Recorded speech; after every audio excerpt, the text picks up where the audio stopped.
Hello friends, आपका स्वागत है मेरे YouTube channel an effort to success पर। हम लोग प्राचीन भारत का इतिहास में बौद्ध धर्म के बहुत ही इंपॉर्टेंट क्वेश्चन आंसर कर रहे हैं, जो कि पेपर में बार बार पूछे जाते हैं। हम लोग उसकी व्याख्या भी साथ में कर रहे हैं, ताकि जो है व्याख्या से रिलेट करके कोई क्वेश्चन आए तो हम लोग कर सकें। पिछले वीडियो में हम लोगों ने 75 क्वेश्चन कर लिए हैं। आज उसी के आगे जो है हम लोग कंटिन्यू करेंगे। तो चलिए शुरू करते हैं आज का वीडियो। प्रश्न नंबर 76, निम्नलिखित में से किसे एशिया के ज्योतिपुंज के तौर पर जाना जाता है? ऑप्शन नंबर ए गौतम बुद्ध को, option number B Mahatma Gandhi को, ऑप्शन नंबर सी महावीर स्वामी को, option number D Swami Vivekananda को। इसका सही उत्तर होगा ऑप्शन नंबर ए गौतम बुद्ध को। एशिया के ज्योतिपुंज के तौर पर गौतम बुद्ध को जाना जाता है। चलिए इसकी व्याख्या देखते हैं। गौतम बुद्ध को एशिया के ज्योतिपुंज के तौर पर जाना जाता है। गौतम बुद्ध के जीवन पर एडविन अर्नाल्ड ने द लाइट ऑफ एशिया नामक काव्य पुस्तक की रचना की थी। प्रश्न नंबर 77, निम्नलिखित में से किसी एशिया का ज्योतिपुंज के नाम से जाना जाता है? Option number A Isa Masih, option number B भगवान बुद्ध, ऑप्शन नंबर सी पैगंबर Mohammad, option number D Zarathustra. तो इसका सही उत्तर होगा ऑप्शन नंबर बी भगवान बुद्ध। प्रश्न नंबर 78, क्षणिकवाद का प्रतिपादन किसने किया? Option number A Buddha, option number B Jain, option number C Charvaka, option number D Nyaya, option number E इनमें से कोई नहीं। तो इसका सही उत्तर होगा ऑप्शन नंबर ए बुद्ध। क्षणिकवाद का जो प्रतिपादन है वो बुद्ध ने किया था। चलिए इसकी व्याख्या देखते हैं। क्षणिकवाद का सिद्धांत बौद्ध दर्शन से संबंधित है। क्षणिकवाद अनित्यवाद का तार्किक विकास है, जो बौद्धोत्तर दर्शन में अस्तित्व में आया। बुद्ध के अनुसार संसार में कुछ भी स्थायी या नित्य नहीं है, यहाँ तक कि आत्मा की भी नित्य सत्ता नहीं है। यह उल्लेखनीय है कि गौतम बुद्ध ने स्वयं अस्थायित्व एवं क्षणिकवाद में भेद किया है। उन्होंने आत्मा को क्षणिक तथा भौतिक वस्तुओं को अनित्य कहा है। प्रश्न नंबर 79, भारत के सांस्कृतिक इतिहास के संदर्भ में पारमिता शब्द का सही विवरण निम्नलिखित में से कौन सा है?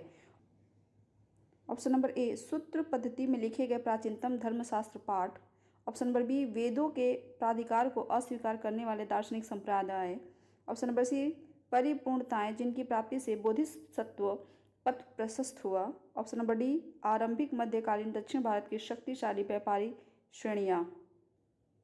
इसका सही उत्तर होगा ऑप्शन नंबर सी परिपूर्णताएं जिनकी प्राप्ति से बोधिसत्व पथ प्रशस्त हुआ। तो इसकी व्याख्या देखते हैं। बौद्ध धर्म में बोधिसत्वों को बुद्धत्व प्राप्त करने के लिए पारमिता नामक विशिष्ट साधना का वर्णन किया गया है।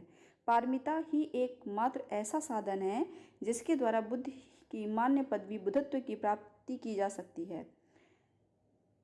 बोधिचर्यावतार में आचार्य शांतिदेव कहते हैं कि जो साधक बुद्धत्व की प्राप्ति के लिए यत्नवान है, अर्थात जो बोधिसत्व है, उसे 6 पारमिताओं दान पारमिता, शील पारमिता, शांति पारमिता, वीर्य पारमिता, ध्यान पारमिता तथा प्रज्ञा पारमिता को ग्रहण करना चाहिए। इन 6 पारमिताओं में प्रज्ञा पारमिता का प्राधान्य है। प्रश्न नंबर 80, सर एडविन एर्नाल्ड की पुस्तक द लाइट ऑफ एशिया आधारित है। ऑप्शन नंबर ए दिव्यावदान पर, ऑप्शन नंबर बी ललित विस्तार पर, ऑप्शन नंबर सी सुत्त पिटक पर, ऑप्शन नंबर डी अधिधम पिटक पर। तो इसका सही उत्तर होगा ऑप्शन नंबर बी ललित विस्तार पर। सर एडविन एर्नाल्ड की पुस्तक लाइट ऑफ एशिया ललित विस्तार पर आधारित है। जिसकी व्याख्या देखते हैं। सर एडविन एर्नाल्ड की पुस्तक the light of Asia Lalit विस्तार के विषय वस्तु पर आधारित है। इस पुस्तक का प्रकाशन 1879 ईस्वी में लंदन में किया गया था। प्रश्न नंबर 81, बौद्ध धर्म के महायान और हीनयान संप्रदायों में सर्वाधिक मौलिक अंतर निम्नलिखित में से कौन सा है? ऑप्शन नंबर ए अहिंसा पर बल, ऑप्शन नंबर बी जाति रहित समाज, ऑप्शन नंबर सी देवी देवताओं की पूजा, ऑप्शन नंबर डी स्तूप पूजा। इसका सही उत्तर होगा ऑप्शन नंबर सी देवी देवताओं की पूजा। बौद्ध धर्म के महायान में देवी देवताओं की पूजा की जाती थी, जबकि हीनयान की पूजा नहीं की जाती थी। यही इसमें जो है सर्वाधिक मौलिक अंतर है।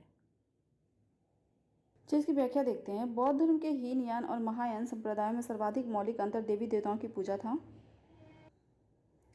हीनयान में बुद्ध को एक महापुरुष माना जाता था, जबकि महायान में उन्हें देवता माना गया तथा उनकी पूजा की जाने लगी। इसी के साथ ही अनेक बोधिसत्वों की भी पूजा की जाने लगी। प्रश्न 82, गौतम बुद्ध को एक देवता का स्थान किस राजा के युग में प्राप्त हुआ? Option number A Ashoka, option number B Kanishka, number C Chandragupta Vikramaditya, option number D Harsha. इसका सही उत्तर होगा option number B Kanishka. Kanishka के समय में जो है गौतम बुद्ध को एक देवता का स्थान प्राप्त हुआ था। कनिष्क के समय बौद्ध धर्म जो है महायान और हीनयान संप्रदाय में विभाजित हो गया और कनिष्क के ही शासनकाल में गौतम बुद्ध की मूर्ति बनाकर पूजा की जाने लगी। इसकी व्याख्या देख लेते हैं। कनिष्क के शासनकाल में संपन्न चतुर्थ बौद्ध संगति में बौद्ध धर्म हीनयान एवं महायान नामक दो स्पष्ट एवं स्वतंत्र संप्रदायों में विभक्त हो गया। महायान शाखा में बुद्ध को देवता माना गया तथा उनकी पूजा की जाने लगी। इस प्रकार कनिष्क के काल में बौद्ध धर्म की महायान शाखा के तहत गौतम बुद्ध को एक देवता का स्थान प्राप्त हुआ।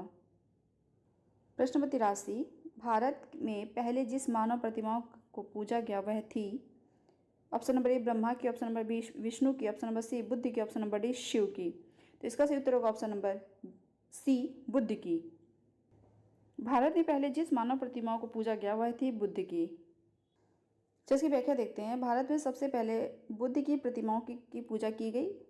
बौद्ध धर्म के महायान शाखा के अनुयायियों ने सर्वप्रथम बुद्ध मूर्तियां स्थापित करके उनकी पूजा प्रारंभ की।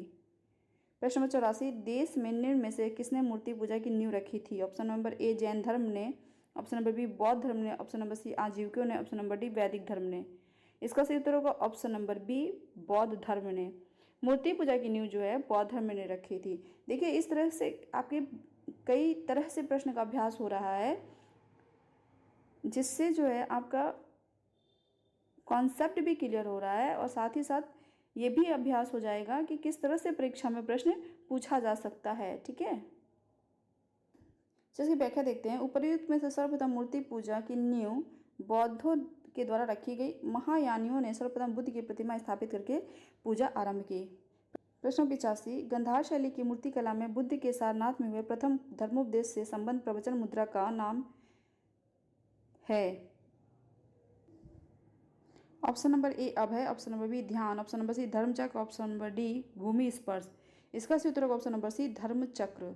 गंधार शैली की मूर्ति कला में बुद्ध के सारनाथ में हुए प्रथम धर्मोपदेश से संबंध प्रवचन मुद्रा का नाम है धर्मचक्र।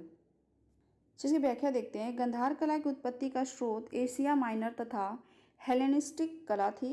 इस शैली की कला का प्रमुख विषय महात्मा बुद्ध का जीवन चरित्र है। इसके अंतर्गत बुद्ध की धर्मचक्र मुद्रा, ध्यान मुद्रा, अभय मुद्रा और वरद मुद्रा आदि मूर्तियों का निर्माण किया गया है। प्रश्न नंबर 86, बुद्ध की खड़ी प्रतिमा निम्न में से किस काल में बनाई गई। ऑप्शन नंबर ए गुप्त काल, ऑप्शन नंबर बी कुषाण काल, ऑप्शन नंबर सी मौर्य काल, ऑप्शन नंबर डी गुप्तोत्तर काल। तो इसका सही उत्तर होगा ऑप्शन नंबर बी कुषाण काल। बुद्ध की खड़ी प्रतिमा कुषाण काल में बनाई गई। कुषाण काल में ही गंधार एवं मथुरा कला शैली के तहत बुद्ध एवं बोधिसत्वों की बहुसंख्यक मूर्तियों का बैठी हुई एवं खड़ी स्थिति में निर्माण हुआ। वी.एस. अग्रवाल के मतानुसार सर्वप्रथम मथुरा में ही बुद्ध मूर्तियों का निर्माण किया गया, जहां इनके लिए पर्याप्त आधार था। वेन्सांग के विवरण के अनुसार बुद्ध की प्रथम प्रतिमा कौशाम्बी में बनी थी, परंतु अनेक विद्वान महात्मा बुद्ध की प्रथम प्रतिमा के निर्माण का श्रेय गंधार कला को देते हैं। अतः निश्चित तौर पर यह नहीं कहा जा सकता कि बुद्ध की प्रथम प्रतिमा कहाँ बनी।